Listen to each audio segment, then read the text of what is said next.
So, my dear friends, my dear masters, my dear guards, welcome to all of you to the today's holistic wellness program, the batch 5, the ninth day we are going through. Friends, so as usual, every day we study spiritual subject, spiritual wisdom, we learn, and then we also learn about holistic lifestyle. We also learn the home remedies, one of the home remedies.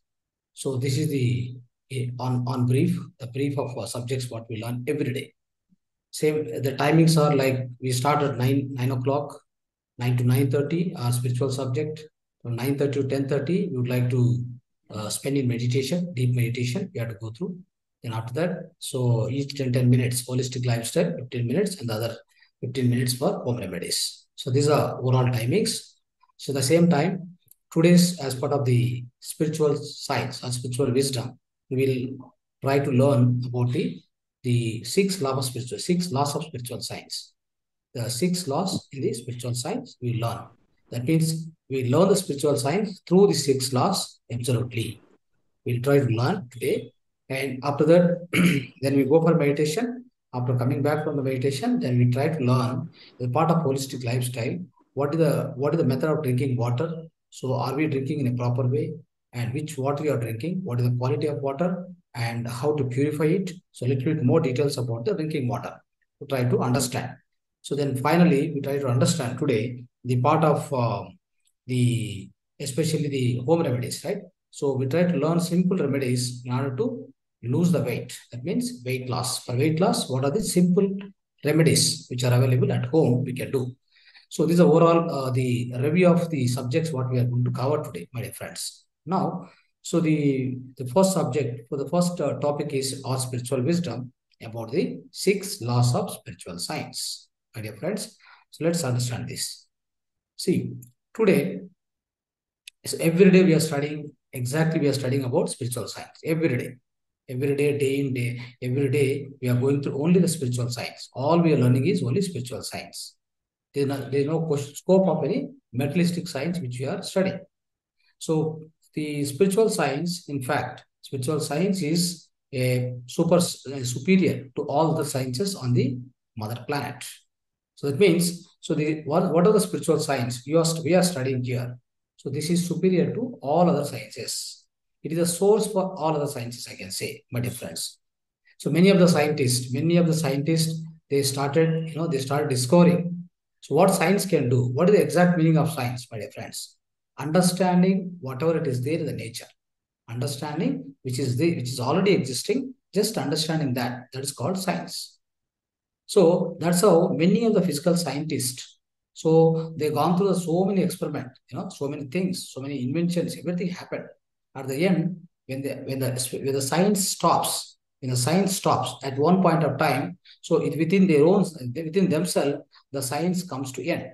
So that particular point, the spirituality began for every scientist, materialistic scientist also, my dear friends, including Tesla, Albert Einstein, right? So many scientists.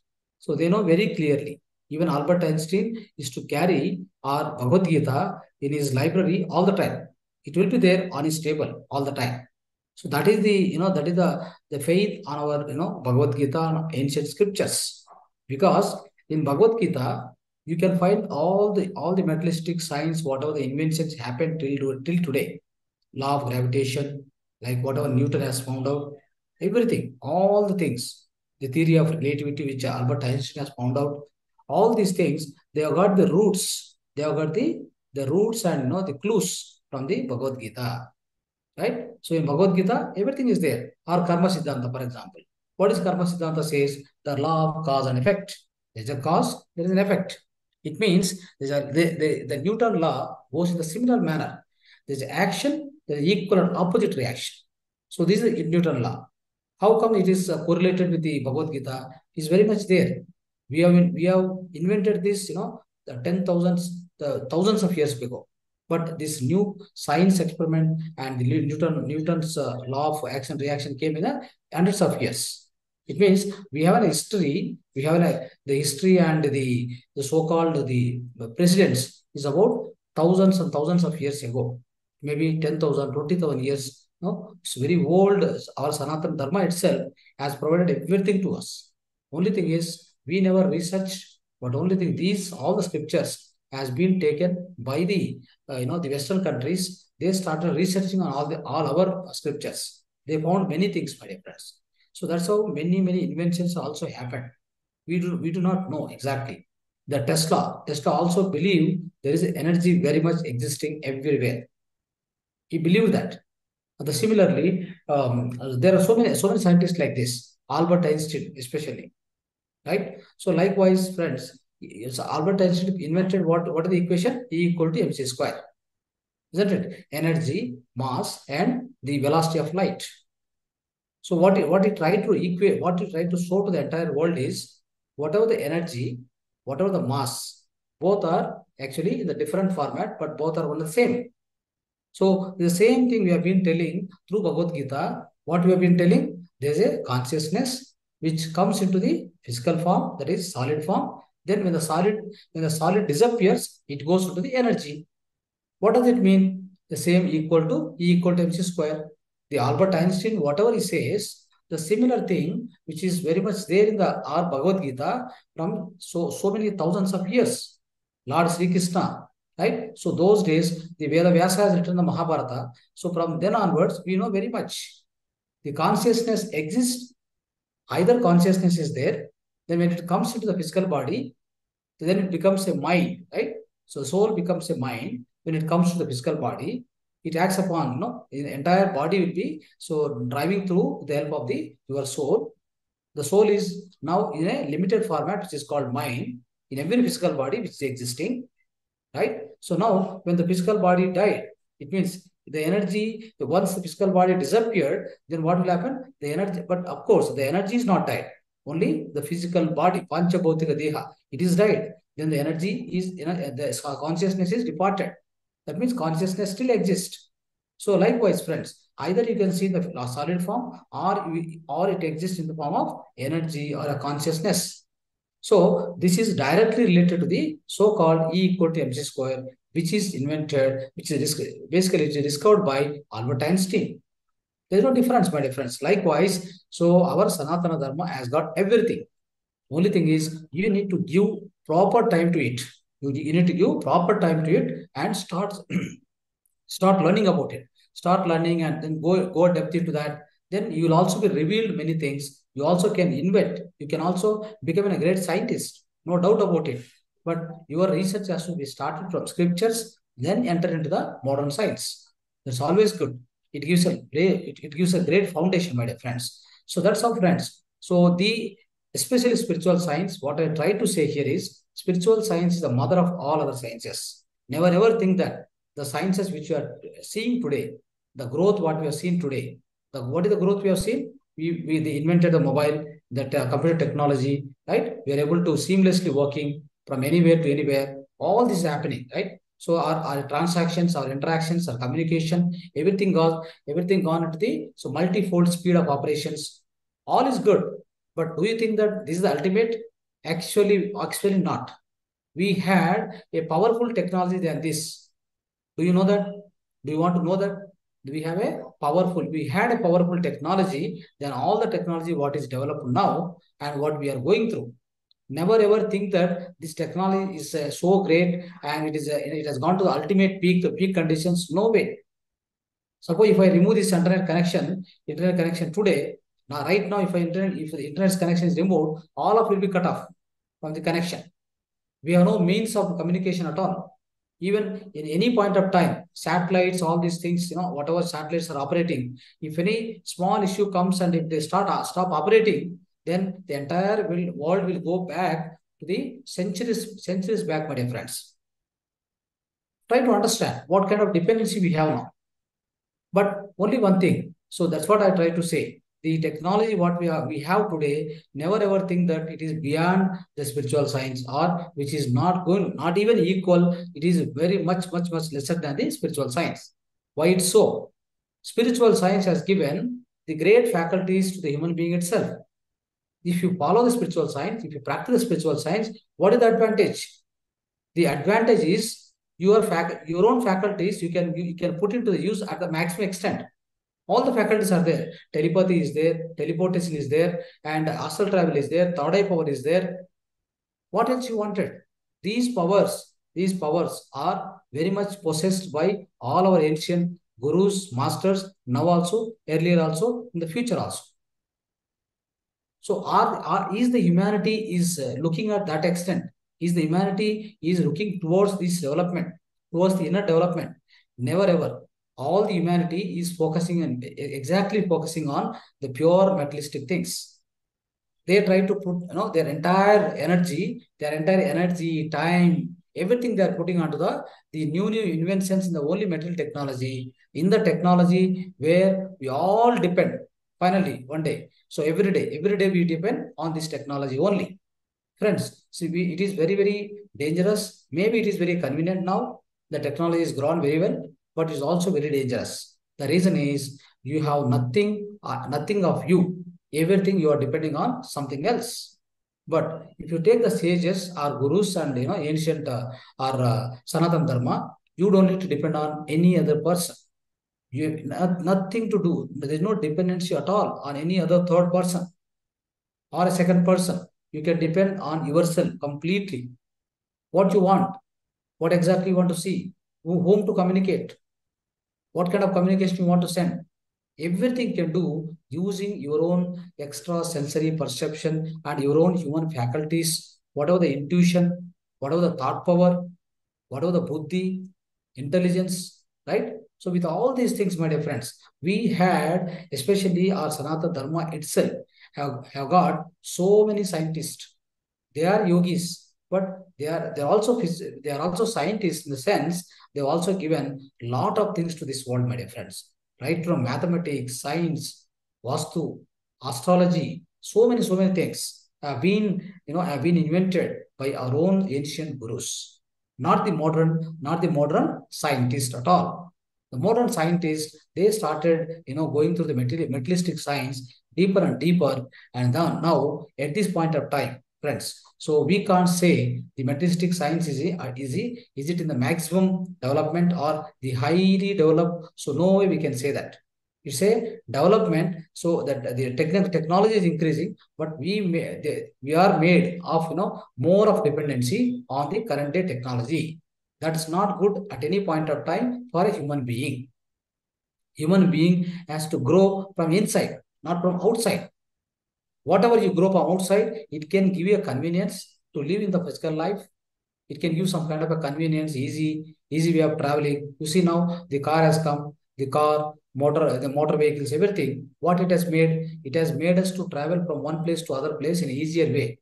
The olden days, of course, olden days it was slower in transportation.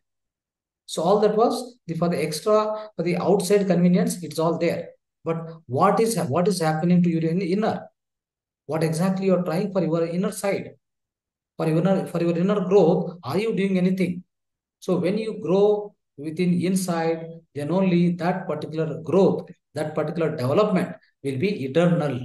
It will be eternal, and which is going to uplift you as well. It is going to uplift so many lives around you, my dear friends. And also, it is going to increase the vibrations. The great amount of vibrations will be contributing to the earth vibrations also. I mean, Mother Earth also. You are serving indirectly Mother Earth also. With the enlightenment of one person, it is going to impact so much, the big, vast people, vast number of people, the vast number of lives around you, my dear friends. That is why the spiritual science is always superior to any other sciences, whatever you say. Right? So that's why it is a need of our, for every person, every child, every adult, the oldest person, everybody has to study the spiritual science only. So all of us, everybody will study the spiritual science, then what will happen? The development will happen from the inside to the outside, not from the outside to inside. So your dependency on the outside things, your dependency, your the kind of a what so-called the whatever help you take from all other parameters, everything will come down, my dear friends. So that's what we have seen in the part of the Ashtanga Yoga, part of the Patanjali Ashtanga Yoga. Also, we have seen for a yogi, for a master, so everything will come down. So what will happen is for him, everything is beautiful, everything is acceptable. So you will always be the blissful condition. You never ever have got any kind of issues with this world. Though the physical world is so turmoil now, so turbulent right now, but still he accept it. He give time for you. The Mother Nature is giving time for you. What is the kind of massacre is going on this Earth planet now? We have been seeing the lot of wars are happening. With this, even in this condition, Mother Earth is giving still time to the human being in order to amend himself, in order to have more and more inner growth than the outer growth. It always give. Mother Nature gives the huge amount of time. The existence will give all the opportunities, all the chances to the human being. It is so compassionate, my dear friends. So when you get the compassion, see what happens is the current day's technology, the great scientists, the great, we can say great scholars, scientists, researchers, or the great highly evolved, highly intelligent, the software engineers, hardware engineers, whoever it may be, all everywhere what exists is he has got some kind of a intellect. What that intellect is, it is a materialistic intellect, not even spiritual intellect, my dear friends. So all these people have got materialistic intellect. So with this, so they start creating something, they start producing something, and out of which a lot of money transactions happens. So it's all about the purely materialistic gains and all these things they do. But what they're actually lacking is their heart is not evolved. Their heart is not evolved. Their inner is not evolved. Right? They have no prajna. They have no wisdom. They have no karuna. They have no compassion. When do they get the compassion, my dear friends? Whenever they get prajna, they get wisdom, the real wisdom. What is the real wisdom? The real wisdom always says you that what exactly your true form, what exactly you are. So whenever you ascertain that that wisdom, the real wisdom, then you get prajna. You get you are called a prajnani, or you are called a vijnani. So when you are a vijnani, when you are a prajnani, what happens is you will have compassion on the all other human beings, on all other life beings. So do you see any kind of a compassion in any of the engineers, any of the software people? I'm not saying all the people, at least the few people may have, but 90% people. If you take the whole mass of the people on the earth planet, how many people you can find this prajna, this compassion, the karuna? Compassion means karuna. So these two things, how many people you are able to find out? That is the core problem, my dear friends. That's why these wars are taking place. That is why. So much technology, so much money, so much things are there. So what is the problem in sharing and caring each other? What is that you are carrying forward? What is that you are taking from this world to the other world when you are leaving? Is anything small pin, small pin, is it coming along with you? Nothing comes along with you. Then in that case, that means you lost the wisdom. You have no clue at all. You are directionless. You don't have intellect. You don't have proper intelligence within you. What exactly you're operating is you're exactly operating all the spiritual intellect, the materialistic intellect, whatever you collected on the earth planet, whatever you learned from the books, learned from the schools and colleges, with which you are carrying throughout your life, my dear friends. You never ever had an opportunity. You never ever had taken a chance in order to go inside and look at it, what I am, what is my true form. Whenever you find yourself, whenever you understand yourself, you never resort to this kind of wars. You never resort to the kind of the what are the massacre is going on animal beings.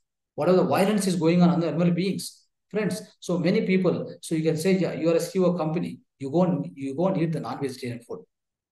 What kind of understanding you have? Do you have any compassion? Where is the compassion lost within you? What is the education you have done? You have done so big education, very huge number of years you have studied, and you're taken gone through the several books and great things, the technology, everything, advanced technology you have studied, invented, everything you have done. But you are not able to show the compassion to the next animal being which is just before you or around you. You are killing and eating. Then you can understand what kind of inner growth happened to that person. So that is why it is so essential. Everybody must whenever they study, they come to the spiritual science, then only their holistic development. It's called holistic growth. Inner, outer, everywhere it has to be a equilibrium. state of, growth must be there. Then only it is called, then only you are a complete human being. You are a human being. Otherwise, now, friends, now we have nothing to do to become an extraordinary friends. We all need to become first ordinary persons. We have to become ordinary. We don't need to become extraordinary at all. We have to become a human being. We don't need to become a god. We don't need to become something else. If you become a human being, it is more than enough for this nature, for this existence. Existence has got a existence expects from you is you behave as a human being. That's all what it is. So, friends, so let's understand when you say that spiritual science is so important and so highly recommended for every human being on this earth planet, it means we need to understand what is the spiritual science. Many masters have studied the spiritual science. The great masters who all enlightened, they all gone through the spiritual science in one life and afterlife. Every life, so many lives they have gone through, they all enlightened. Similarly, we also study the spiritual science, we also get enlightened without any doubt. So, what does the spiritual science says now? Let's understand. Friends, what it says is the spiritual science can be understood. Just for example, I'm trying to explain to you today the whole spiritual science, maybe in the form of some 6 laws. But don't think that the 6 laws alone will define the entire spiritual science. Of course, the spiritual science is very vast. It is like an ocean. Many things are there. But we try to understand with respect to the 6 laws, how much ever we can understand the spiritual science, let us understand, which is helpful for us. Whatever you're engineer, doctor, whatever it may be. First, understand the spiritual science. Then you do whatever. That's what in the Bhagavad Gita. So always Lord Krishna preaches to the Arjuna, Yogi Bhava Arjuna. Become a yogi. First become a yogi. Then you go for the war.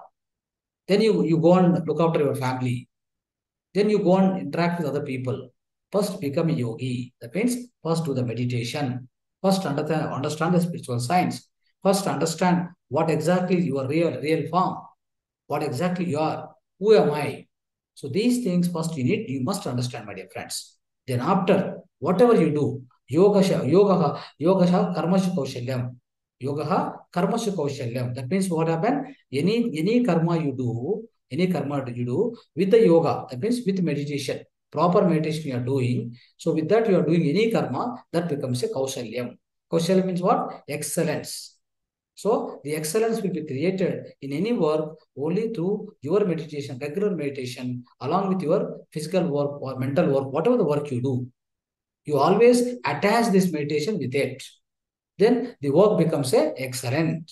So this is what you have to remember, my dear friends. Now, let's understand what are the 6 spiritual laws. The brief about all the review of, brief review of these 6 laws is, the first law is the law of consciousness, that is Atma Siddhanta.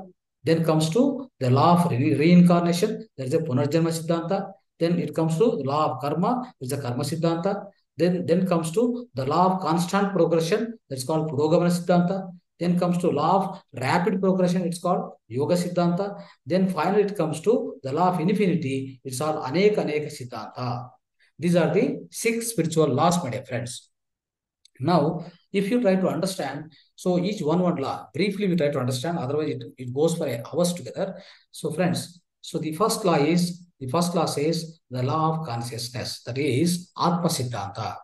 What it says, we have been discussing the same thing for so many days, my dear friends. So the law of consciousness says that you are the consciousness, I am the consciousness, everything around is a consciousness, the whole Brahmanda is consciousness, the nature kingdom, that means animal kingdom, bird kingdom, mineral kingdom, the all the so-called the plant kingdom, everything is a consciousness.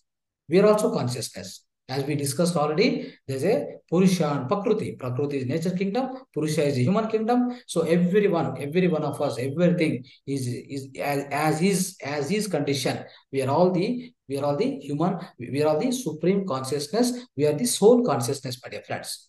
So that means we are Atma Padartha, we are the Brahma Padartha, we are the Brahman. So what are the different statements are there? From Bhagavad Gita, Aham Brahmasmi. I am that Brahman. I am that Brahma Padartha. Tattvamasi Setaketu. You are also that Brahma Padartha. Tat Sat. That means that is also Brahma Padartha. Sarvam Kalidam Brahmam. That means everything around us, the whole universe, whole cosmos is the Brahma Padartha. Everywhere the same consciousness is there. So this thing you need to understand. So that means to understand this, of course, this is a theory. If you understand, you want to understand this, you must do regular meditation. The meditation will take you to that extent where you get all the relation within yourself. You don't need to depend on anybody. You don't need to go and beg anybody. You don't need to touch the feet of any other guru or whatever. So nothing required. You can do your own meditation just for guidance. You can do this. Go and attend this kind of satsang. You may get the more knowledge, the more wisdom will be shared with you, my dear friends. Okay. So likewise. So what happens is here for entire creation, what is the raw material, friends? For entire creation, the raw material is the consciousness, right? The consciousness with which all the beings, whatever the beings you are looking at, physically also, they will be formed, they will be manifested onto the physical planet. So that's why the raw material is nothing but this consciousness. So that's why the law of consciousness says that, Atma Siddhanta says that everything you look around, yourself, around you, and everything in the Brahmanda is a nothing but a consciousness. That there is nothing else beyond this. This you need to clearly remember, friends. So likewise, for example, if you compare this, there are many examples also we can give you, right? So if you take a cinema, right, the cinema screen, many of the actors will come and go. They will come and they'll go, right? They'll be acting. One actor will come and act, another actor will come and act. Like they will be going here and there. But ultimately, the screen is as it is. The screen will not move. Only these roles will be moving here and there, but the screen is as it is. That means that is a base, there's a foundation on which all these actors will come and go, isn't it? Likewise, also you take another example. You take, for example, a statue, right? So one God statue you take. So the God statue, they'll be so keep on, sculptor will start, cutting down the pieces, removing the all the different pieces from that particular stone, and he curved, he make a nice sculpture make, and he made a God. One God form he create, right? So in that sense, if you see, the raw material is a stone, just a stone. So it doesn't have anything, right? The just stone out of which all these, the different the shapes and different god forms, everything is created, isn't it? So likewise, we are also the similar Atma consciousness. The consciousness is just a raw material upon which, they're all like a bubbles. We are all like a bubble. We are all like energy bubbles. Anytime it will be vanished. For example, you take a ocean, right? Ocean. From the ocean, what happened? Many water bubbles will come, many tides will come, many waves will come. What happened? All these waves, so they keep traveling to certain extent, certain distance, then they will recede and they'll merge into the sea water. Water is the base there, and all other things, whatever tides comes, whatever the waves comes, whatever the bubbles comes, everything is just a temporary thing which comes and goes. Similarly, for the consciousness, human beings, all the animal beings, all the bird kingdom, and all the nature kingdom, everything is like a bubble. Now, today we are like this. Tomorrow I may not be there. Tomorrow you are not, maybe you may not be there, right? So will be just vanished. Once you vanish, what happened? This again your consciousness merge into the supreme consciousness, isn't it? It goes into the supreme. That is, it goes to the cosmos. So likewise, friends, we are all like a bubbles on the water. We are like a tides. We are like a waves on the ocean. The ocean, how waves will appear and after some time they recede and they disappear. Similarly, it happens, for our physical body, for all our physical body or any other physical body, it happens the same similar manner. So we need to understand this. This is first law says law of consciousness. So this you need to understand, my friends. Second law says the law of reincarnation. What is that? Law of reincarnation. What it says is the law of consciousness says that one soul consciousness, as an individual soul, it may come to the one particular physical body. Physical body may be animal, bird or a plant or the human being, whatever it may be. So that particular soul consciousness enters into that particular physical body and it will be leading its life. So it goes like that, my dear friends. So, but will it happen in one life? No, it is going to happen. It is going to repeat many lives, my dear friends. So, what law of reincarnation says, whatever this consciousness, whatever this atma padartha or the brahma padartha, what it does is it takes several lives. What it is saying, it is going to take several repetitions. So in the physical body, this time I'm there. Again, after this life, then next life also I will be coming. But may not be this body, some other body. But I'm always there. That means I repeat my cycle. I repeat my life cycle. But whatever the life I make a journey in one life, the second life also I have. I will continue my lives like that. Then I keep learning. I keep learning. I keep learning a lot of things. Keep taking a lot of experiences. I keep doing a lot of karmas. I keep paying a lot of karmas back also. So all this I will be doing in this cosmos. So this is not the first time I came. I will be coming so many times. I have come so many times. I will be coming so many times. I have come now. So this particular theory of the law of reincarnation stress upon this. So this is the truth. So this happens, friends. This will keep happening for in every one of every one of our lives, my dear friends. So the law of in reincarnation says that the whatever the life you have taken, there is a repetition for you. There is a repetition ahead of you. It happens to everybody. So this is what you need to remember, law of reincarnation. I'm going in a brief manner, so I don't want to take much time on everything. So friends, so after this law of reincarnation, then goes to law of karma. What is law of karma? Yesterday we have already discussed.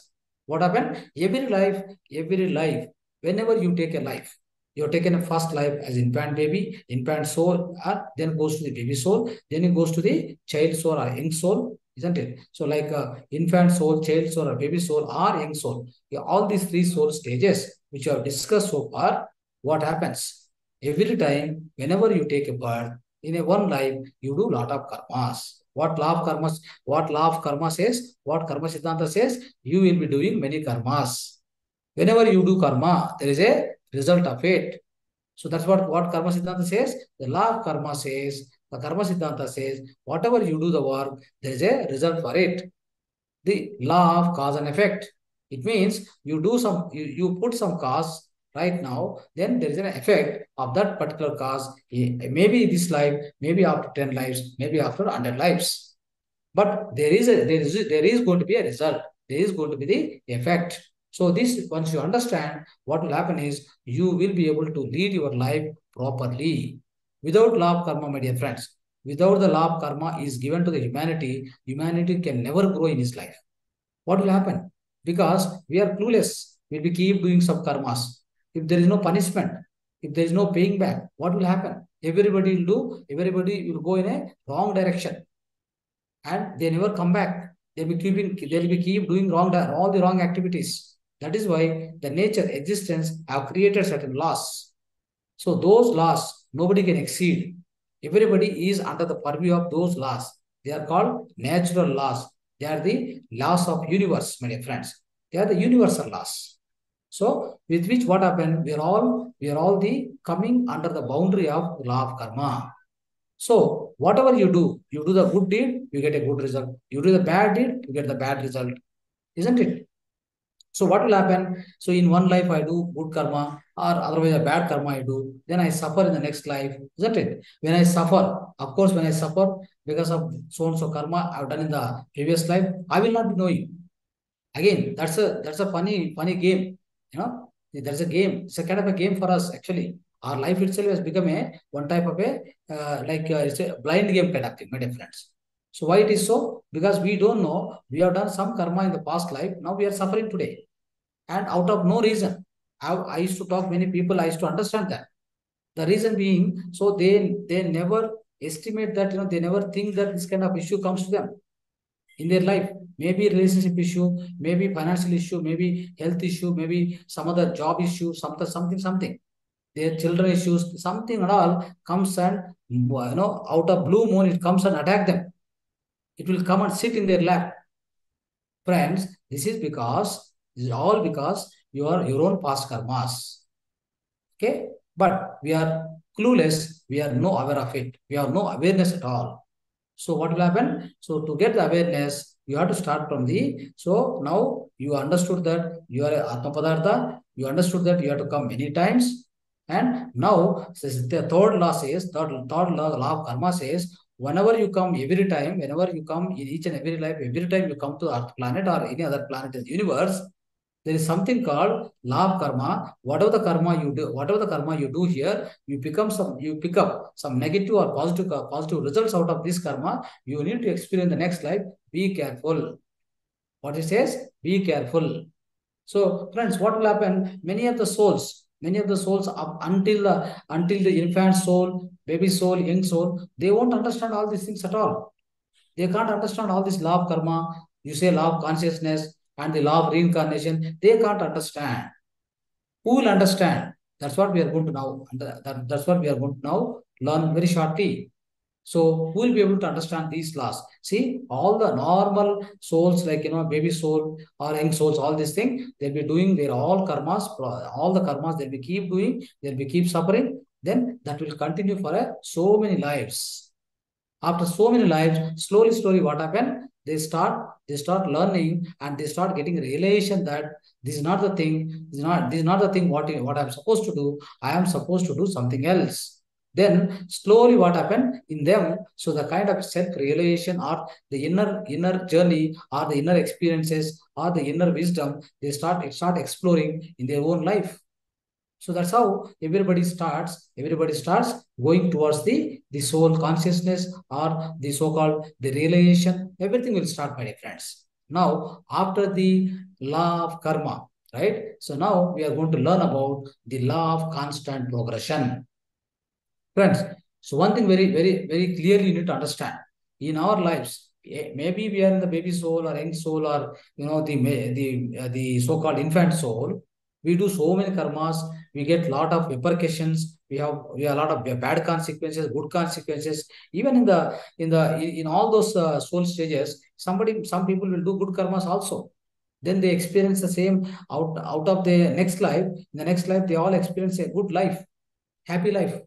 So many of the people you observe today on the Earth planet, like the very rich people are there. So all their children, they come and born in their family. They have not done anything, right? They just born in their family. That's all. Why they are born in their family? They might have done some good karmas in the previous life. So that's how they come and born in that family. Zero, right from zero age, they are a filthy rich people and everything they have.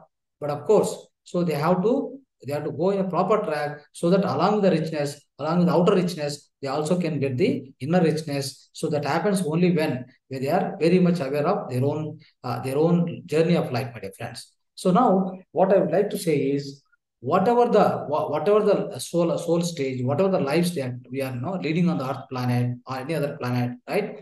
So what exactly happening is we do many karmas, we learn many things.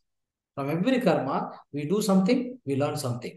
Maybe we experience bad or good or whatever it may be, or mixture of what everything. So what will happen is ultimately I will be learning something. So there is a always learning. There is always learning. There is no question of going back. Many people says somebody murders some 3 4 people or 5 people 6 people. What happens then? So definitely there is a punishment for him.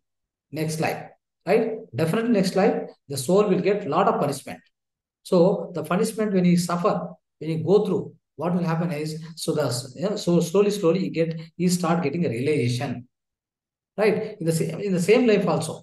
In fact, the same life, whenever he does something, such a kind of crime, then he'll be caught and he'll be put behind the bars, everything. Then he there and there itself, he start getting some kind of suffering inside. Mental suffering will start within him. Small realization starts, but it may not complete this life, it will complete next life. But one thing is for his soul also, for his soul, or a professor, a doctor who leading his life, right? Every day he'll be learning something, new things, or he may be doing some mistakes, and he may be getting bad results also, or he may get bad results in the next lives.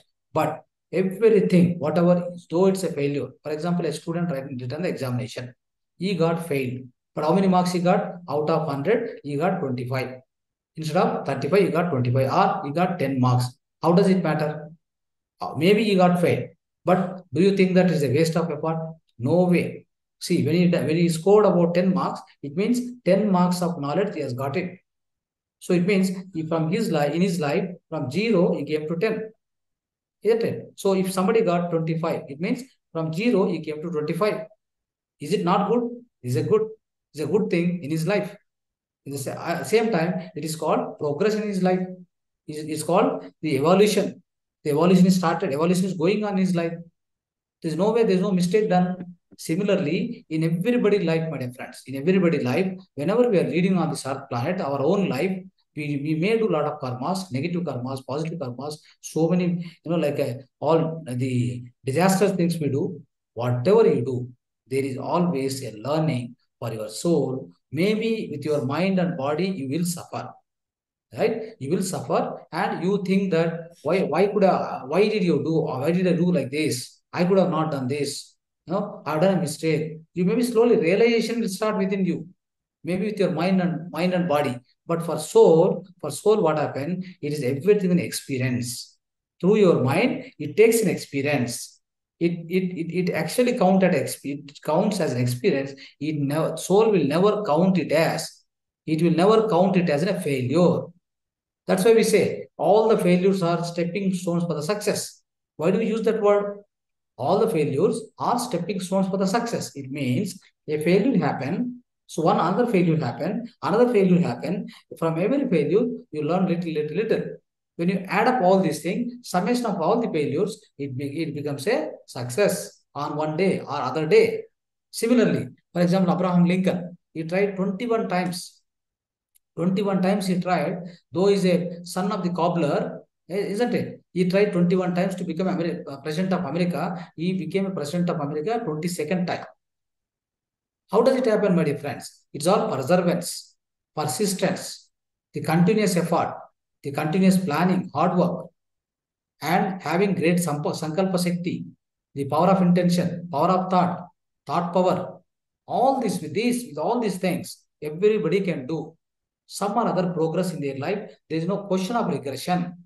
There's always a progression in everybody's life. Just remember this point. Never ever worry to do some mistakes. To learn from mistake is great thing. Instead of not doing anything, non-doing is wrong, but doing something and getting into mistakes and learning from the mistake is always a greater thing, my dear friends. It has to be appreciable. It has to be appreciated. Instead of doing nothing in the karma bhumi, not doing anything, afraid of doing anything. Of course, there are gurus and sages, masters. They won't do anything. That's a different state. They already passed through all that stages in the previous lives. They all gone to the next. See, if there's something like, you became a ward member, you became a president of one panchayat. Then after that, you became a Jilla president. Then you became an MLA. Then you became a minister. You became a chief minister. You became a prime minister. That's how it is. In every evolution of life, soul, our sages and saints are in the higher evolution state. They don't need to do anything. They won't do any karmas. They are all karmaless people. That means they have gone out of the karmic cycle at all. So, but for us, still we are in the lower stage of evolution. We have to do some karma, not like non-doing karmas, and out of fear and out of the fear of failure or fear of success, we should not stop doing anything. We should start doing everything. We should not hesitate to do something and make some mistakes and learn from every mistake. Then slowly, you progress. So this particular law, what it says is the law of progression, the law of constant progression every life, my dear friends.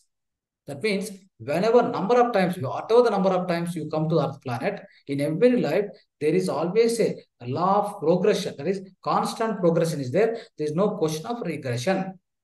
So with this, be happy always. Whatever the life you are leading today, wherever you are, whatever the stage you are, in whichever the kind of life you are leading on the Earth planet, be always happy. The reason is you are learning something, you are doing something, you are learning something for your soul. That's a great experience. Everything is experience for your soul, and soul is always enriching. There is no question of regression. There is always a constant progression. Right? So next law, what the next law says, my dear friends? The next law says the law of rapid progression. It's called Yoga Siddhanta. Friends, so till now, till the law of constant progression is the normal way of life. The normal way of life, everybody leads. You and me, and no, without knowing any meditation, without knowing spirituality, all this, nothing known to anybody. All those souls also, they'll be leading these stay. What are the laws which I so far explained? Everybody, every soul will be attempting to doing all these things without knowing meditation also. But when you reach to the, I'm trying to say, when you reach to the stage of doing meditation, inculcating yoga within your life, isn't it? So that stage, particularly when you get into that stage, your progression will become very faster. Your progression become very faster. That's why this is called yoga siddhanta. That is law of law of rapid progression, or yoga siddhanta. It means you added basically meditation, yoga to your life.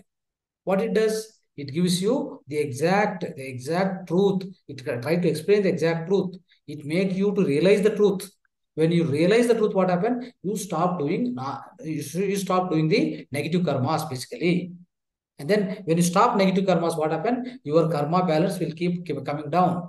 In one life, next life, like that. What happened? So as and when you started doing meditation, as and when you get into the within the boundary of spirituality, then your progression of your soul evolution become so the highly speed up. That is, the rapid progression starts happening.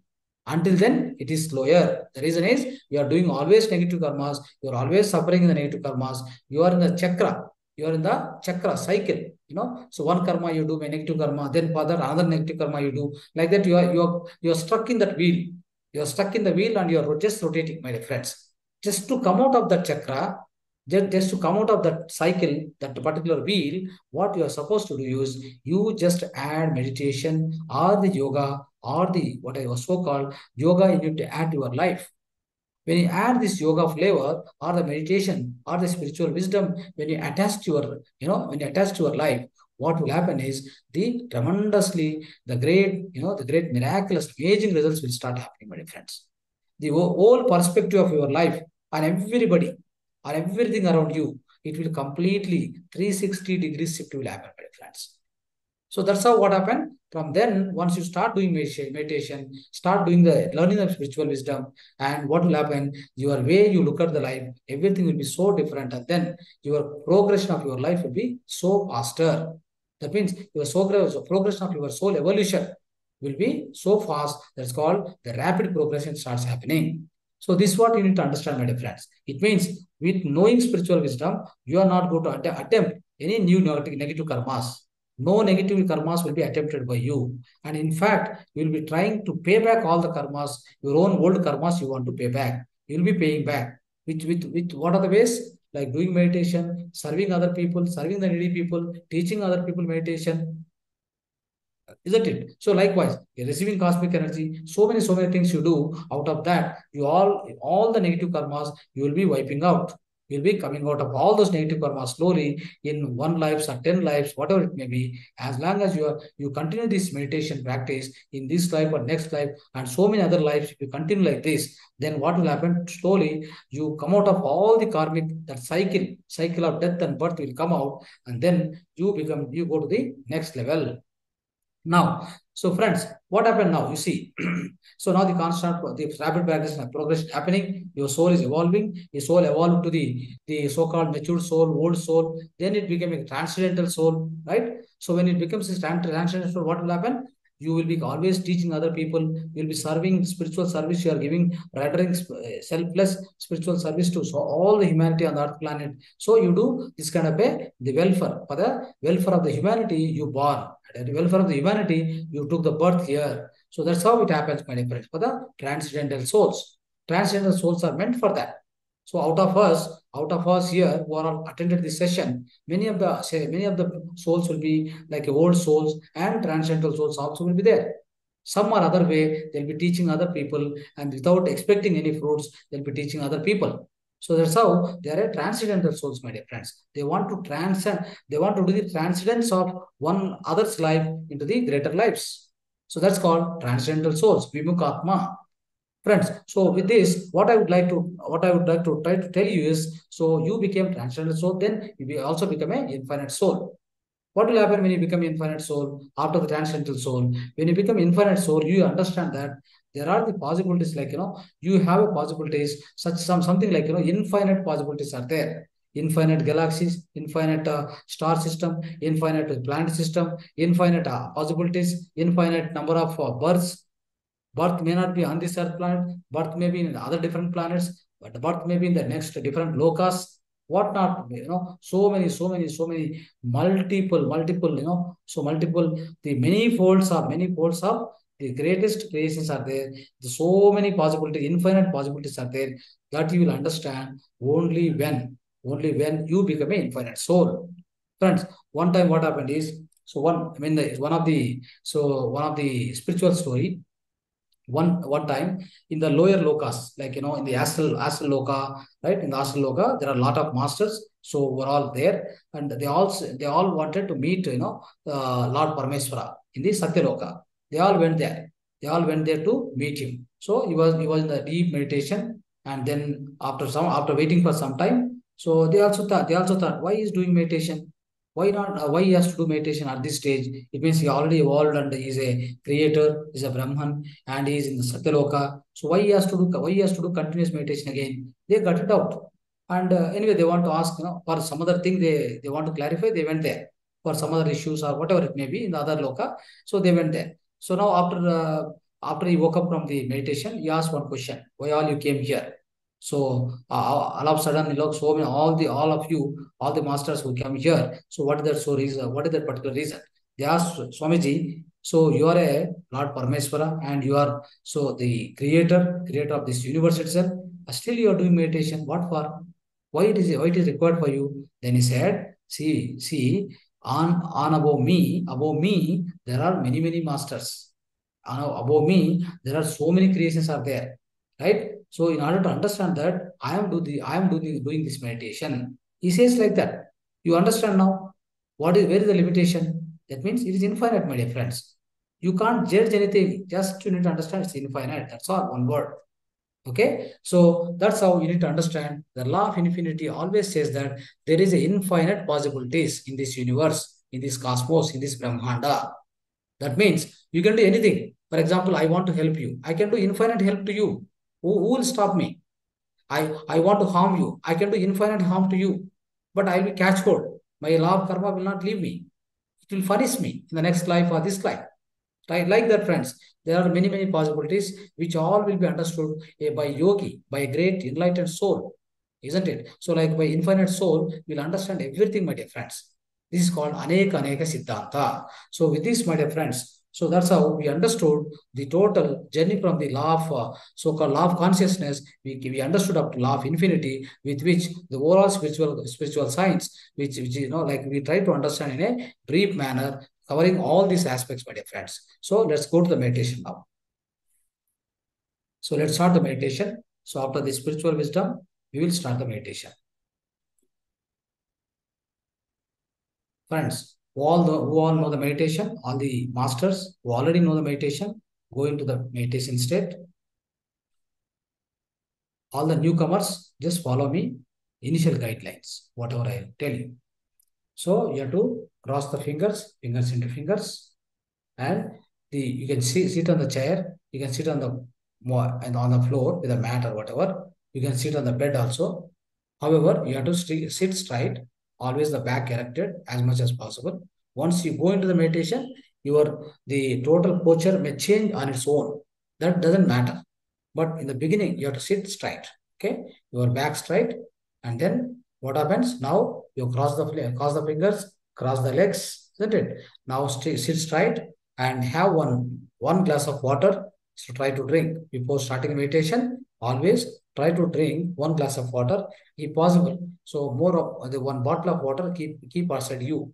What will happen, my dear friends, when you do meditation? The kind of energy which flow through you, the energy which is flowing through you, it creates something called one kind of aura will be created. The electromagnetic will be surrounding you. So within that electromagnetic field, keep one bottle of water always. It also gets energized. That water also become a purified water, my dear friends. They're all the great things which cannot be seen with your naked eyes. but don't think that it's not there. It is very much there. Your mobile is working. Where are the mobile waves? Are you able to see? But it works similarly. Everything happens, my dear friends. Energy is invisible, but it always exists. Consciousness is highly invisible. It always exists. What is the evidence for the consciousness? I am the evidence. You are the evidence. The whole world is evidence. What not? What is required for you? That's evidence. Simple. As simple as that. That's the answer for that. So, friends, now, so what is the evidence of electricity in your home? Evidence is one light is glowing, one computer is working, refrigerator is working. You don't need to go and touch every time whether you are there or not. It will shock you. That is not the way to find out. So there are exhibitors. There are many gadgets are there which will exhibit. Yes, I am there. Electricity, I am there.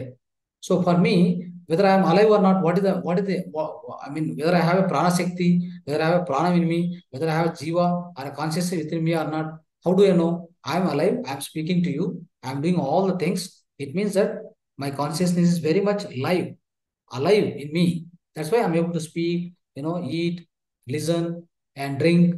Like, all the things I can do. Drink the water, everything I can do because of my consciousness is there within me.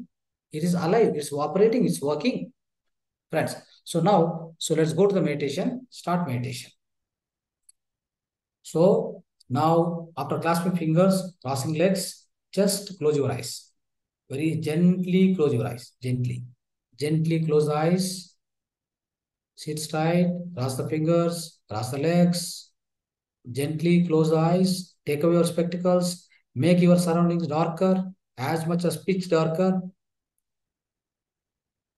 Now, just take 3 long breaths. Breathe in, breathe out. Three long breaths, my dear friends.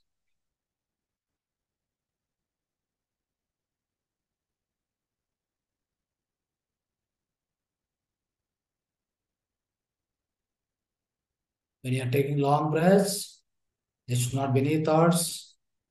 Have a smiling face. On your face, there should be a smile during meditation. No need of serious face.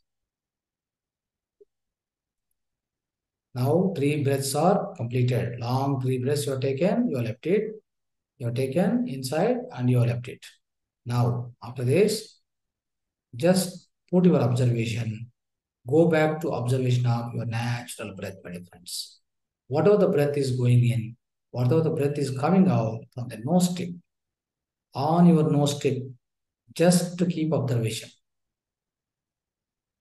Observe your nose tip, wherein the going in, coming out, and the breath is happening.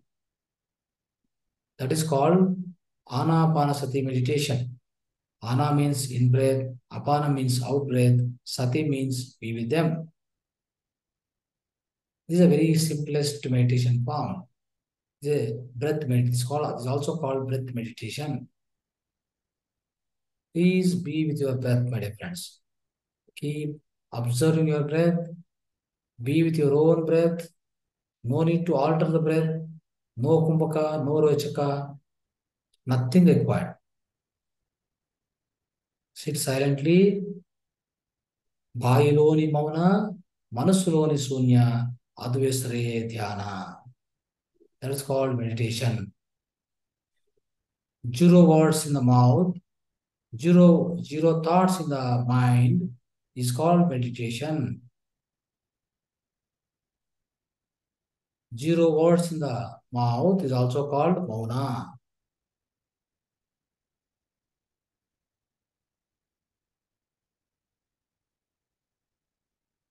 Be with your natural breath, my dear friends. Do not think anything. If you get any thought, cut the thought right away and come back to the breath. We don't need any thoughts at all. During meditation, we are disconnected to all your surroundings. I don't need anybody now. I am myself. I am spending my time to myself. It is the greatest gift you are given to yourself, my dear friends. Meditation is the greatest gift one is supposed to give to oneself.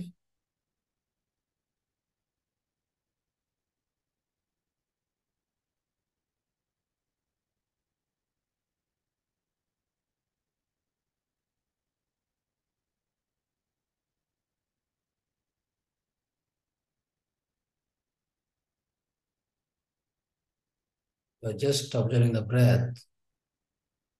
There are no thoughts. Forget your family, forget your business, forget about your wife, children, your mother, your father, everybody. You need to forget about your job, problems, your day-to-day issues, your health issues, everything you have to forget, my dear friends. Forget everything and sit in meditation. Keep observing your breath. Keep observing your breath. That's all what we need to do. There's nothing to do. There's no more requirement, my dear friends.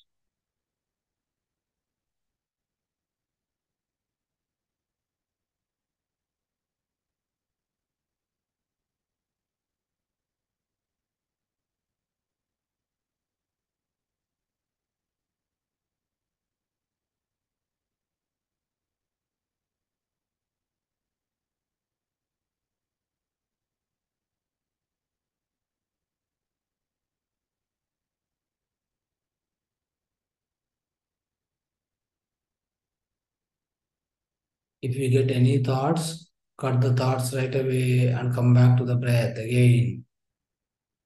Do not go with the thought. No chanting, no mantra, no japa. Simple observation of natural breath.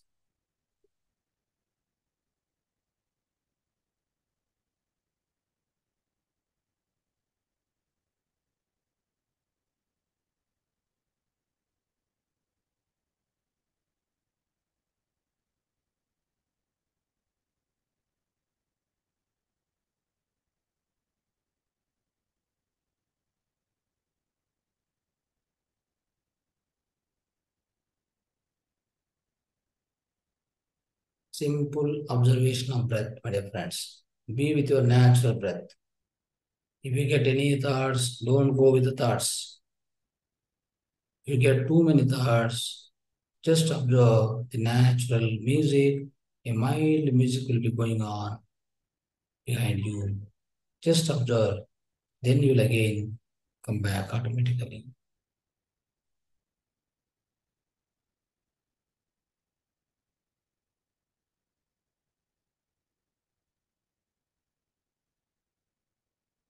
Always do this meditation more and more. The nature, in the full moon time, near the river,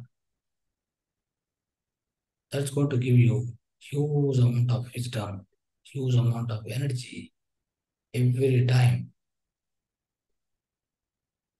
whenever you do the meditation in the nature, my dear friends. Be with your breath, be with your natural breath. If any thought comes, don't go with the thoughts. Cut the thoughts and come back to the breath observation again.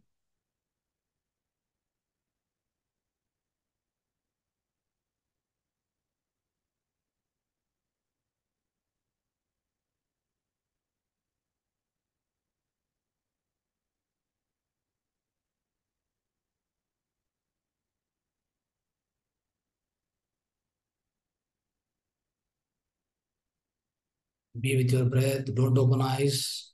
Don't open the eyes at all. You are receiving a maximum cosmic energy now. You are getting more and more cosmic energy, friends. It's a just rushing inside you. Every one of us getting huge cosmic energy now. Just hold your breath. Hold it. Just be with your breath. Don't think anything. If any thought comes, cut the thoughts right away. Always try to be with your natural breath.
Last 1 minute, final 1 minute of meditation. Be with your breath.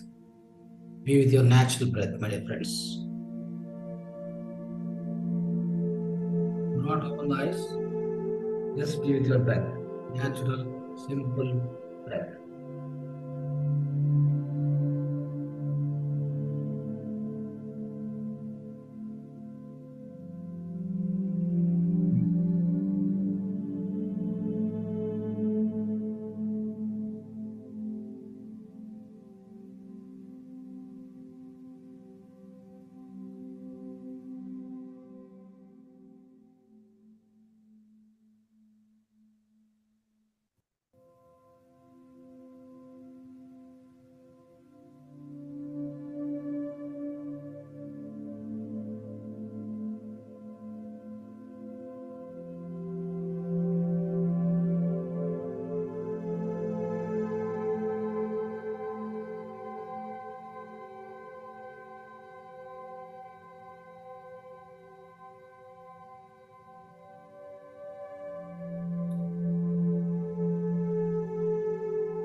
Last 30 seconds. Final 30 seconds.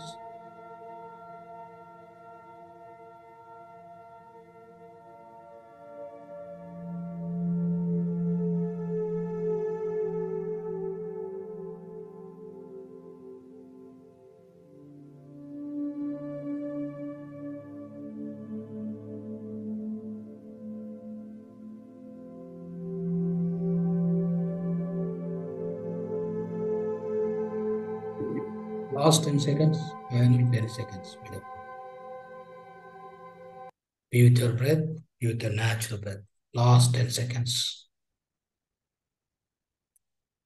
10, 9, 8, 7, 6, 5, 4, 3, 2, 1, 0. Place your both palms on your both eyes for 5 more seconds. 5, 4, 3, 2, 1, 0. Slowly take your hands, slowly open your eyes.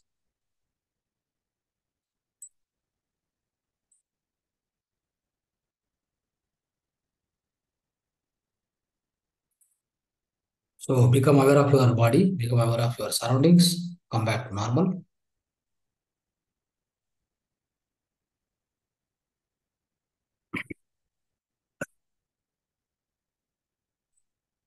So my dear friends, so we have done very good meditation now.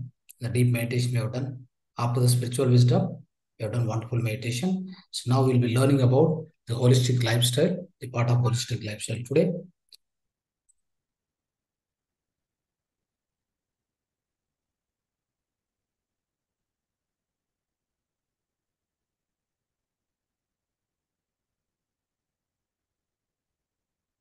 Yes.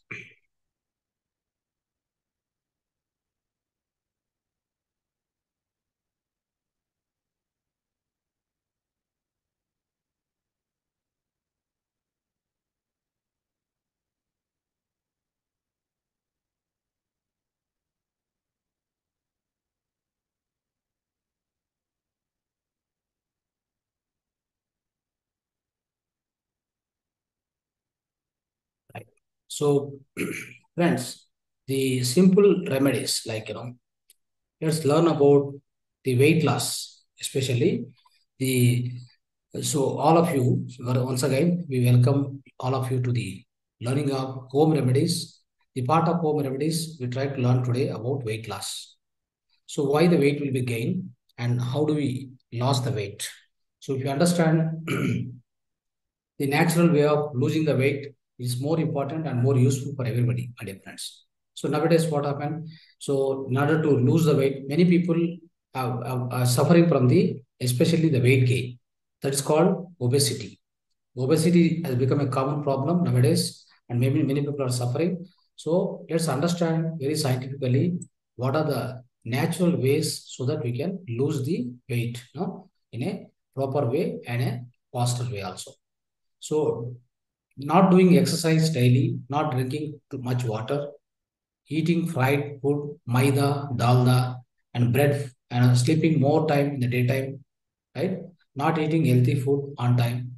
This obesity will be caused because of so many reasons. All these are the reasons. It means you don't do the exercise properly. You take a lot of carbohydrates, like the things which are producing a lot of sugar, especially glucose. So which we explained in the previous classes. Like somebody is eating every time the rice and chapati, more more rice and more chapati, less amount of vegetables, less amount of raw vegetables and raw fruits and all these things, and especially the millets. The millets means that siridhanya. See, millets itself, nobody is many of the people don't know about millets at all. They don't know bajra, they don't know ragi, sajje, all these things they are not aware of at all, right? So with all these things, what happens, friends? The intaking food, the intaking food is not good, it's not correct. At the same time, so not drinking good amount of water, not doing any exercise, not going even for a walk also. So there are several reasons, because of several reasons, and especially doing throughout the nights also you're working, and you have no rest properly. At the same time, you have to sleep at particular time, and you have to wake up at early, go a little early, and wake up from early. If you're a meditator, of course, you have good amount of energy. Yes, you can extend the night also working. Not for other people. The other people, what happen? They have no energy. They keep working and they lose a lot of energy. Then their system will become weaker, and all the resistance power will go. So how what happens is here. So what we try to understand here, it is we have so many reasons. What happens is inside our system, the fat getting increased. Why the fat gets increased? All the glucose which is not burnt, the amount of energy which is, so every day you are eating, you are not stop eating, right? You are eating every day. Then the after eating, what happen? Digestion should happen. After digestion, what should happen? Excess amount, all the amount of energy comes, glucose will come, and they get released into the blood. So this will be circulated to all the organs, but organs cannot use so much plus of the energy. Energy is flushing like anything. So suddenly you go and eat, something which is a sweet, based out of sugar, or you'll be going and drinking some tea, coffee. So that what will happen? It adds up to the sugar levels. Sugar level will go jump in the blood. So then, so all that excess glucose, what happen? The liver tells to itself, and what it does is, okay. So this huge amount of this glucose is coming. So what should I do with this? I have no work. So when it will, the liver, what it does is it has got the packets of sugar. All this is called glucogen. It reserve. That means liver is the organ where it tries to put some reserve forces, like anything. Whenever army is fighting, then if extra forces are required, there are reserve forces, CRPF. They take into the war, isn't it? Like that. So what especially the liver does is, whenever you need extra, for example, you are running, or you are afraid of something and you are walking, you are running away from something, then at that point of time, what it requires, you require more blood pressure, the higher the fast waves, the flow of the blood will happen, and you also require more sugar. That means more energy you require, more glucose you require to consume. Then only you can run, or you can go away, or you can flee away from that situation. So likewise, friends, so what will happen? That extra glucose content, everything, so that will be reserved. It's called glucogen, which will be available with the liver. It tries to supply. Okay. At the same time, now the excess glucose is coming. What it does is it converts that all the glucose into the triglycerides and also the fat component. Now all that fat component, it go on paste into different parts of the body. So then what will happen? That becomes a obesity for you. That's how your weight will be gained so much. Okay. So in order to come back to the normal condition, what you are supposed to do? You have to burn that. There is no other equation. There is no shortcut. Just burn that fat, excess fat, which are all accumulated by liver. It will accumulate everywhere. So that should be burned. For burning the excess fat or whatever excess weight, what you are supposed to do? You are supposed to do the proper walking, proper exercises, isn't it? Proper drinking of water, the way you drink the water, right? Proper way of the food, what you take. Don't take any kind of food which is not having fiber component, Nara Padartha. So do all these things. Right. Let's understand some of the natural lifestyle, what exactly we can follow in order to come out of this weight loss, the weight loss, actually weight gain and, so-called obesity. Do regular exercise and work to generate sweat. Try to generate sweat through exercise or a physical work you do. The sweat will take away a lot of impurities, and even the fat what you have, it will be burned, and then it will convert into the sweat, and in the form of sweat it will go out.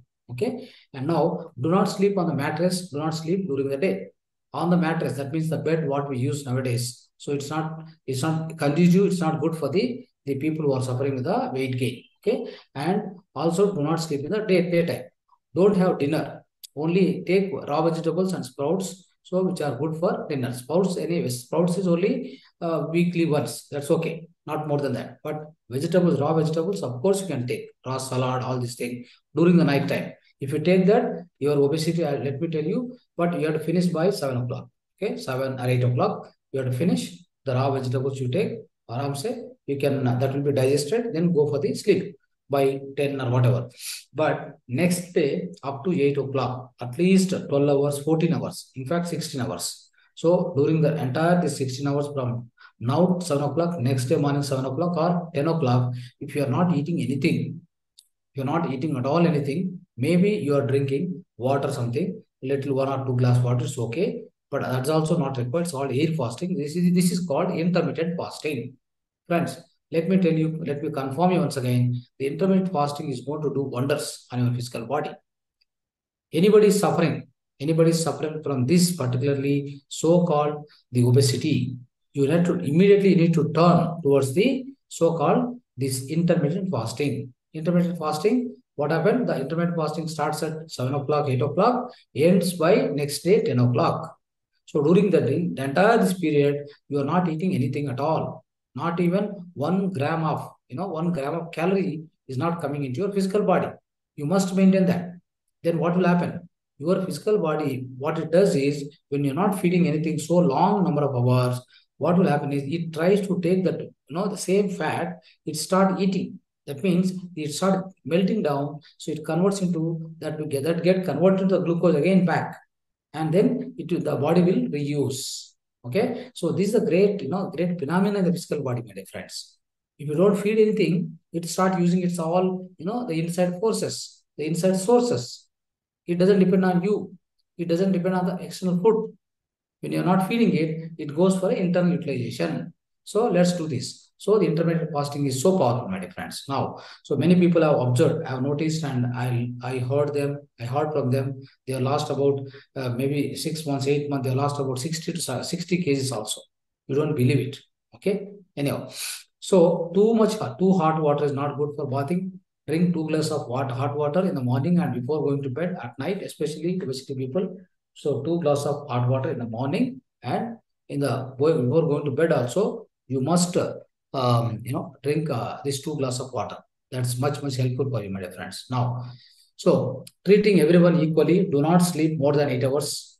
Right? Anybody who is having obesity problem should not sleep more time, and treating everyone equal. That means all are equal. Everybody around you and everybody, we're all same. We're all one and the same. We're all in oneness. Then you have great affection, love, all these things. In that case, what happens? No stress will be generated, my dear friends. No stress hormones comes into physical body. In that case, so the obesity also will be coming down. Stress is another reason for obesity, my dear friends. Try to understand this. Do not sleep before sunset. Sunset before, don't sleep. And no electronic gadgets are allowed in the bedroom. All lights should be switched off while sleeping. It should be pitch dark. Please maintain this. Okay. So do not overeat at night. Last meal should be before sunset. Eat like a king and breakfast like a commoner in the lunch, like a pauper in the night. This is very important, my dear friends. If anybody is suffering from diabetes, we don't recommend this three times. Maybe we recommend 6 times So small quantities, like, so morning, in middle, and again afternoon, again in middle, evening, and then night. So likewise, only small portions. Not like eating every time so much food. See, after 25 years, eating so much food is not essential at all. What happens? The secret is after 25 years, your physical body will not grow. Whatever is grown up to 25 years, that is the final growth. Then what may required is you may need the external food. What you required is for a maintenance. It's called sustenance. It's called maintenance, right? So like a building, while construction of building, I need lot of raw material, lot of input material. Once the building is constructed, what I need, I don't need further materials anything anymore. I only need maintenance, maintenance charges or maintaining the building. Likewise, when you are now is the time for you after 25 you cross, then you have to go into the maintenance of the body, not to the growth of the body. That's a wrong concept. Many people, what they do, I have to eat this, I have to eat that, I have to grow my body, I have to make it so strong, this and that. A lot of things they talk, but it doesn't grow like that. After 25 years, your growth is stopped. Before 25 years, whatever you eat, whatever the nutritious food and great food you eat, that will definitely help you to grow the all muscles and bones, everything. So try remembering that after 25 years, do not fond of eating, the any kind of food. Any kind of food. Maybe for taste, it's okay, small quantity.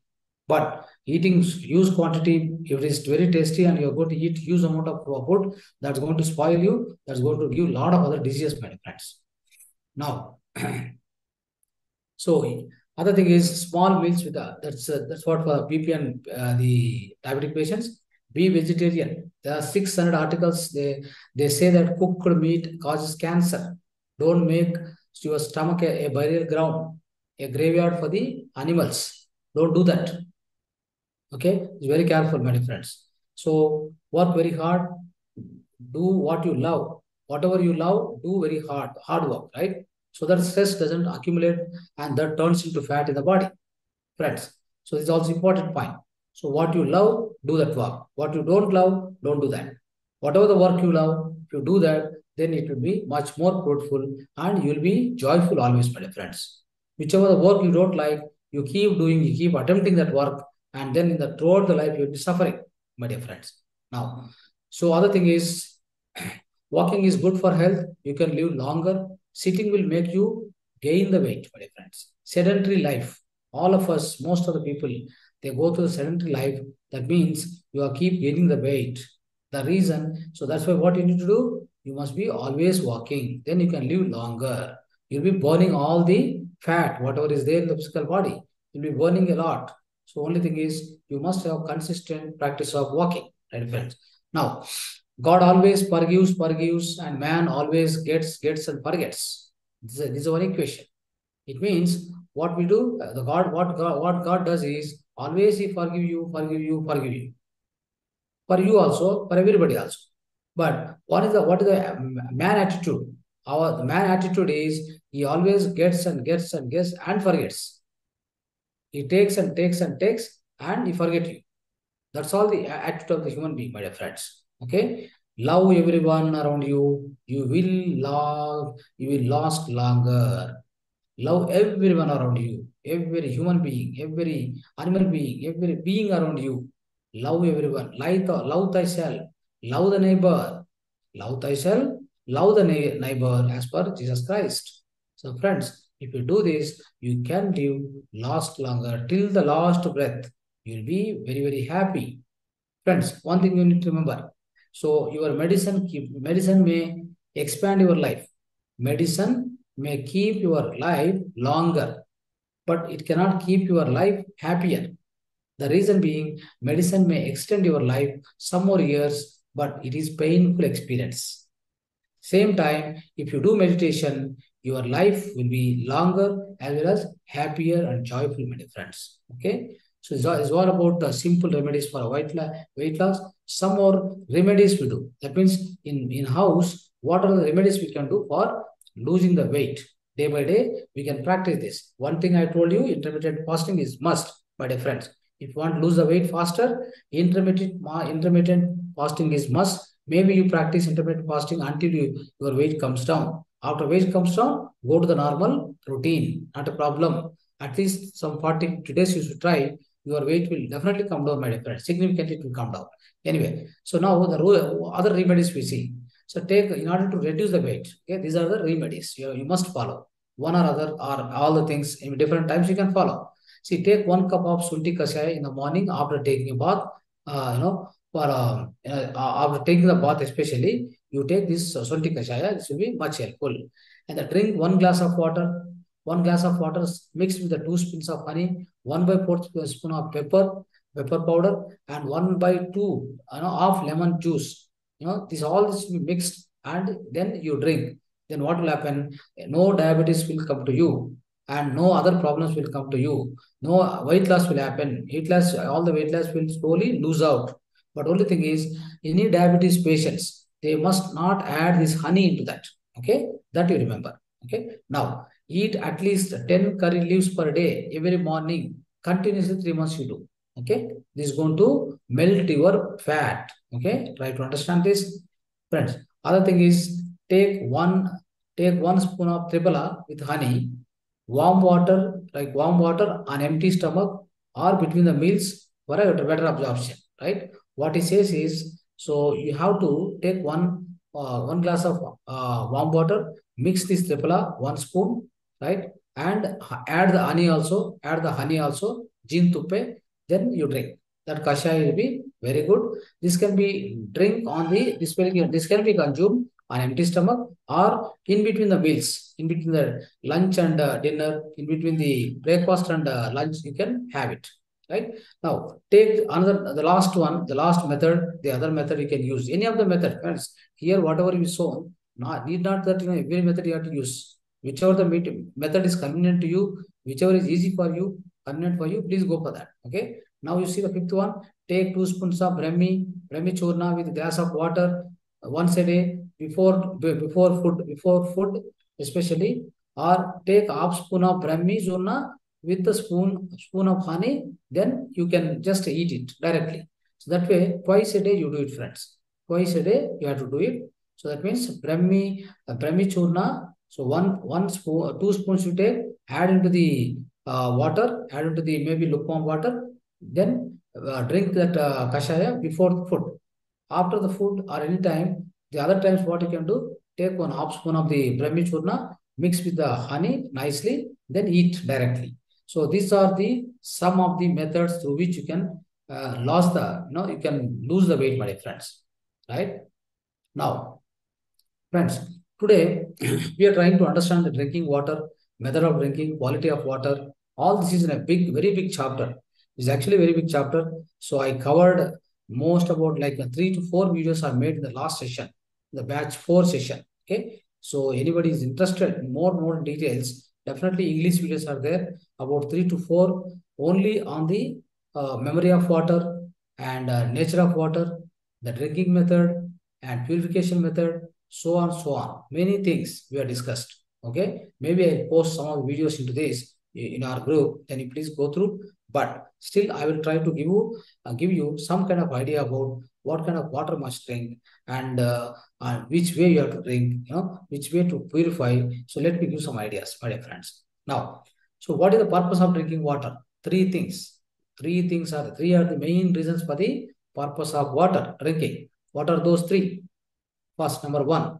So you need proper hydration to all your cells. All the smallest cells, whatever you have, you need the proper hydration. Otherwise, it doesn't work. The performance of the cell will not be proper. Then you will fall into the ill health. My dear friends, that is the number 1. Number 2, in order to convey all the lavanas, all the vitamins, all the so-called the different minerals to the physical body, for your chemical reactions, you need definitely the chemicals, or you need all the chemicals, my dear friends. What are those required? What are those minerals? Not the chemicals, minerals. Minerals are required. What are the minerals required? Sodium, potassium, calcium, magnesium, all this zinc as well as. So these are the minerals required to be conveyed to every of your cell, my dear friends. So when these minerals are conveyed properly, then your metabolic reactions and all your activities inside you, everything will be intact. Okay, this is very, very essential. And then what is the third thing, friends? So this, especially drinking water, the third very important thing is visarjana, that is excretion. Excretion to happen properly from physical body. If you go to the toilet and flush, right? Flushing. That way. So the water used for here at the time of flushing. Flushing means what? Whatever the waste is created by the morning every day, that has to go out at any cost. It has to be cleansed. All the bowels has to be cleansed. Okay. So all the colon has to be cleansed. So when you want to do all these things, then what is obstacle for everybody is the the obstacle is whatever the water what you are drinking is not sufficient. No water you are drinking. So when you are not drinking any water, so there is no water inside the system. Flushing will not happen. All the excretion will not properly going out. So please remember this. These are the purpose of drinking water. Okay, right. And also I can tell you the other spiritual perspective. Drinking water, I want the life energy to be conveyed to my physical body. That means I also expect the life energy, that is Atma, that is the soul, its own Shakti, its own pranic Shakti, prana Shakti of the water. Right? It's all, we also call it as a life force of the water. It has to be conveyed to my physical body. All the organs will expect that prana Shakti or the life force to be conveyed to every part of the body, every cell of the body. Then your health will be much greater. But are you getting this kind of water with the life force in it? No, no way, no way. It's already gone. So that those days are gone. So right, so the any water having this life force intact is the only water comes from the spring and in the deep forest, right? In the river it is flowing. The water, what the water, what the nature of the water? Nature of the water is continuously flowing. In which direction? In any direction, not in one particular side direction. It doesn't go. If you try to make it like that to go, what happen? It loses its all the life energy, life force will go out, my dear friends. That is why. So very essential thing is here is, so we actually especially we wanted to we expect a life force to be conveyed to our physical body through water. But unfortunately, it is not happening. It will not happen easily unless you find out some methods. You try to understand in this session, then you apply them. Then at that point of time, your water also will convey the life energy to your physical body, especially through your blood. It reaches to the all the organs, all the so-called the cells of the body. Then your health will be always good. That's the purpose of drinking water.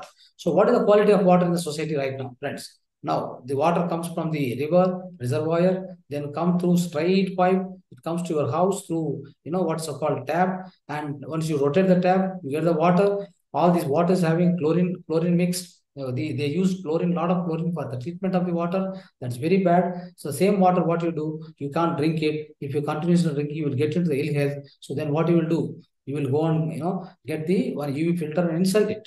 When you put the UV filter, what happens? It pass through. What UV filter does? UV filter will remove the so-called virus, bacteria, and then any smell, any kind of chemicals, any odor, all these things will be removed by UV filter.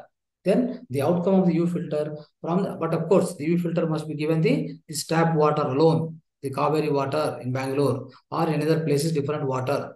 The tap water, river water, whichever you feed to the UV, out of the output of that UV machine, you can definitely drink. It's good. Definitely it's good. The reason is, so it is having enough amount of minerals, no doubt. Enough amount of minerals are there. They are not removed, my dear friends. Then it is good for you. It is going to help you. But so is the Kaveri water like a river water is available everywhere? No way. Everywhere bore wells. We have put we are digging into the deepest core of the earth. Then we pluck out some, pull the water outside, right? Very bad. It's a very bad for the nature. In fact, we should not do like that. But what happened is that water comes, the borewell water, it has got high amount of minerals, excessive than what required, my dear friends. Then what happened? Scientists have invented the way that's called reverse osmosis RO filter. Then they put it into the RO filter. What RO filter does, in every apartment, everywhere they write RO water we are giving to all the houses, right? They write. It means what RO does is RO will take away all the minerals. It means whether required minerals, non-required minerals, everything it will remove completely. Then it make a zero water, a dead water. It's called dead water, my dear friends. So that is the water comes to our houses. Then we will be drinking that. So there is no minerals at all in that water, my dear friends. All the minerals are taken out, right? So that's how. So we will not be fulfilled with the kind of minerals what we wanted. Then, so what is the water?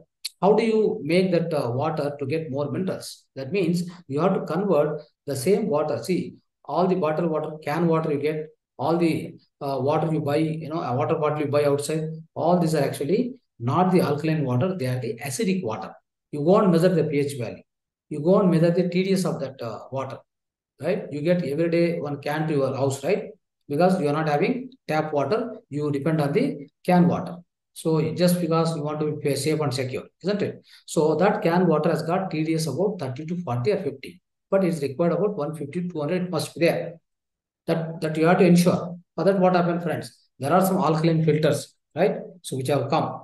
What they do, they take this water out of the UV or RO, whatever, they put into this machine. So small machine, which is really made very nicely, and with the help of collaboration of our Indian and other country people. So it's very good. So then once you do that, once you pass through that alkaline filter, you will get out of that is alkaline water. Friends, any water which is tasty, always remember, any water you are drinking which is tasty, that means a normal water you drink outside through bottle, right? The water bottle, it tastes, it's trying to be tasty. That is not good for health. That is not a good water at all. In that pH value, if you measure, pH value will be always low, less than 7, 5, 6, like that. So then it is a acidic water, my friends. So never ever drink that. Okay. So now what happens? This alkaline filter you can use, and there are many other methods also. Our ancient methods are there in order to purify the water. What are the ancient methods, my dear friends? See, you take one copper vessel, right? For example, you are getting a tap water, or you are getting a borewell water, or you are getting a can water. What you are supposed to do, you just take that water and store into the one complete copper vessel of 20 liter, for example. Then you store in that copper vessel for a overnight. The next day morning, it is ready. What water is ready? You have life energy in that, right? What the copper has got a great character is it whenever you put the water into the copper, if you store for some time, see what will happen immediately. It will attract all the bacteria, virus, everything. It will kill all the whatever the free electrons are there, extra electrons are there in the d orbital of a copper element. So what happens? Those extra electrons will be conveyed to the water. Conveyed to the water, it tries to kill all the free radicals, whatever it exists in the water. So then your water will become a structured water. Your water will become an energy water.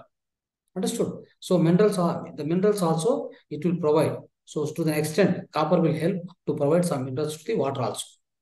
Okay. So likewise, friends. So if you use our oldest method, is the oldest method. In fact, our rishis and all the munis, they used to carry one kamandalam. In the water, the copper kamandalam, always the water will be there. You also need to drink water always from the copper vessel or copper bottle. So if you don't have copper vessel in the house, what you do? Take a one steel vessel of 20 liter, pour the water from a can, a plastic can, whatever. So after that, you make one small, a small one kind of a seat, copper seat. It is 12.5 centimeter by 3.5 centimeter. Make one copper seat. So that copper seat every day night before sleep, keep into the water. Then over the night, it will be in the water and it will suck all the virus, bacteria, and unnecessary particles, everything it will suck. It will be deposited onto that particular, that particular small seat also. Okay. So now your water is ready for drinking. It is ready for cooking, everything. It is a structured, it's called structured water, my dear friends. But there is one more thing important is this either the copper vessel you are storing the water or you take this small plate and insert into the water. What you are supposed to do is you need to supposed to be cleansing this thing every day morning. With what you can cleanse, take one nimbekaya, that means lemon piece, cut it and then apply some salt. So with this you have to nicely you have to remove on the top of that copper surface. You have to do every day. You have to rub. So when you rub with this lemon and sugar, all the things which are deposited on the especially this copper plate will be gone away. It will be removed. Then it is ready for the next day. Otherwise, without cleaning, don't use. Okay. Now, friends, so like this, many methods are there. Use the pyramid on the top of the can, on the top of the water. It will energize. It is much helpful, right? And when you go to temple, you give tirtha. Why tirtha is so powerful? Because with the tirtha in front of God, so the priest will be chanting so many mantras, right? All those mantras, all those vibrations will be stored by the water, right? So water will be storing all the memories, my dear friends. Everything it will memorize. The bad, good, everything happened in that water. For example, you mixed a chlorine. This what is called chlorine at the time of this so-called cleansing by government. They do add addition of chlorine. So the chlorine which is added into that particular water, even if you apply through UV filter, you remove the chlorine also. But that vibrations, that addition of this chlorine, once upon a time you have done to the water, it will remember. And what will happen with that? So even you remove the chlorine, but the effects of that chlorine will be there in that water because the water has got a memory. It will store. Okay, whatever the way you talk, whatever the mantras you chant in front of you, keeping the water in front of you, it is going to just all this will be transmitted to the water. Water carries them. Because water carries them, the same water, so all gurus and sages, what they do, they put onto your head, saying that the things will all your problems will go. So likewise, man, this is very powerful, right? The water is not a small thing, so you need to be aware of all this wisdom and start using it in that sense. Okay, so never ever get into the problems, drinking water at all. Drinking water is a major concern nowadays everywhere in the society, right? So what are the best ways to treat water? I explained you how much water you should drink per day. See, friends, for example, you are 60 kgs, 6% of 60 kgs, how much? It will be about 3.6 liters per day. So that's how you get to calculate. Whatever your weight into 6% of that. That is equal to your the amount of liters of water required to be fed every day. Please follow that. Okay. Now, so what is the method of drinking water? Everybody will do lot of mistakes while drinking the water. So this is more and more important, my friends. Okay. So what they do is they'll take the water. They'll be running and drinking water. They'll be talking and walking continuously and drinking the water. That's not good. Walking, running, while they're running, while they're walking, while standing. If you keep drinking water, what will happen is along with the water, the Vayu will enter into the Vayu Nala. Then it slowly what happens, it disturb the inside the, especially inside the knees, okay? In the knee joints, joint pains, ankle pains, all this will start as you are growing further. Okay, as you are growing older, all these problems comes and hit you badly. So that is why always method of drinking water is sit at one place, aram se, take the bottle of water or whatever that tumbler of water, and all this water must be stored in the copper vessel. That water only you must use it. Okay, so take that water sip by sip, like coffee tea, how you take, no? Like coffee tea. So like that, you have to slowly, you have to drink water. This is going to be a great help for your physical body, my dear friends. But especially, so coming out of this, so many other problems, right? Whatever the problems, so you'll be able to easily come out of the problems if you do this kind of a drinking of the water. So hope you understand how to drink the water, right? Method of drinking water. And what is the memory power of water? I explained you already. Life force of the water, I explained you. So please follow these things. Definitely, it is going to help a lot. So the water, what you have to drink. If anybody is having further questions, please send the question in the WhatsApp. Okay, easily we can answer, especially regarding water. What water has to be drink, and what are the problems you are facing with the water. So we'll try to clarify you. Not a problem. Okay. So these were the friends about home remedies. As per the holistic lifestyle concern, we learned about the water, drinking water, method of water, all this, all about the water and its quality, everything, my dear friends. So thank you very much for patiently listening all these the so-called all the subjects, all the topics, my dear friends. So thank you very much. Namaste once again. And so I wish everyone now have a you are going to have a great sleep today after the great wisdom, after the great meditation. So now we open for questions. So few questions we'll take and then we take the break. Okay. Thank you very much. Sir, Yes. sir, can we do manifestation during meditation? No, you in the beginning you may tell your wish to the universe. Okay, Okay. beginning of meditation. During meditation, don't do anything.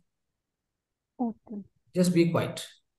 Okay. And one more question, sir.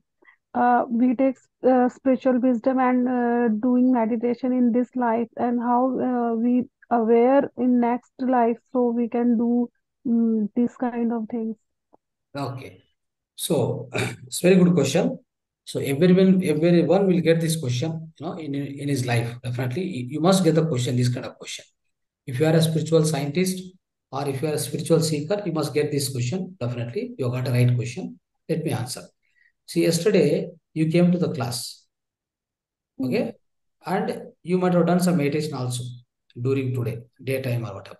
Now also you came again to class, okay. Your today is continuation of yesterday. Your tomorrow is continuation of today, isn't it? Okay. So you carry that mind. At the time of death, everybody will carry the mind. I told already, whenever you are leaving this physical body here, physical body alone died. But what is left with us? The left with us is our own mind, along with the soul consciousness, having of course a lot of other bodies. What are the other bodies? Your soul, other than this physical body, etheric body. Etheric body also falls down here. It also will die in just 3 days after the physical death. Just within 3 days, the etheric body will also die. Then what is the other body which will go, travel to the other worlds? That is astral body. So where is the mind? Mind is always part of the astral body. Remember this point. Okay. If you want So to, it if you want to so detail it, then this is the thing. it's automatically attract the meditation and spiritual wisdom in next Yes, life, yes, no? yes. That mind, whatever every day you are doing now. So somebody, for Mm-hmm. example, I'll tell you, somebody is always drinking. Some one fine day is died. Okay. So then what will happen next when he leave this world, no? So his mind is having what? That drinking ability, drinking character, right? When he leave this physical world and go to the astral world, there also he start drinking. He started drinking. You Okay. want to drink and drink, but there is Next no life fun. also. There is no fun.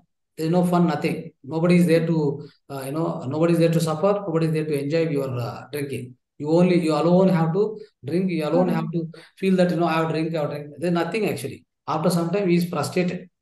He is frustrated and he'll lose that. He'll leave that thing and then he'll become a normal person after some time. So likewise, so even after leaving this physical body, these vasanas, we call it as a vasanas or the samskaras. Samskaras and vasanas, these will be carried along with your soul. Then it goes to the next life. When you come back to the next life, these samskaras are very much there in you because at the last instant of life, you are doing that. So when you come back, again you start doing the same. Okay. Okay? Thank you, sir. Yes, thank you.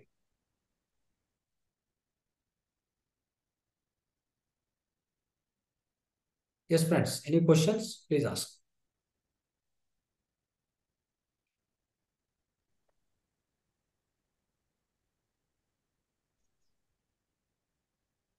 Sir, my brother had asked a question about diabetes. He has severe craving for sugar.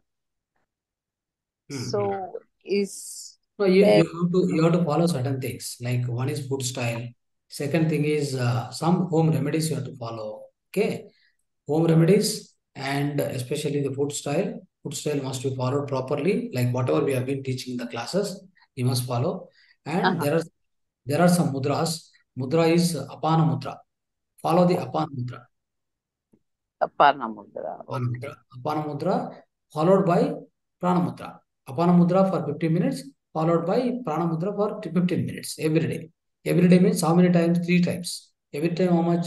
15 minutes, each 15 minutes. Because you are telling severe diabetes means you must do this so that you will get fast control. And then we also have points, that is acupressure points. You keep pressing them so that it also be so definitely much helpful for you. Okay. Yeah. Okay. Okay. Thank you, sir. Right. So, okay, friends, if no questions, so we'll be closing the session. So thank you very much. Thanks all of you for joining the session, the wonderful session today. And we'll be meeting with a wonderful concept tomorrow once again. So namaste to all. Dhanyavad. Thank you, sir.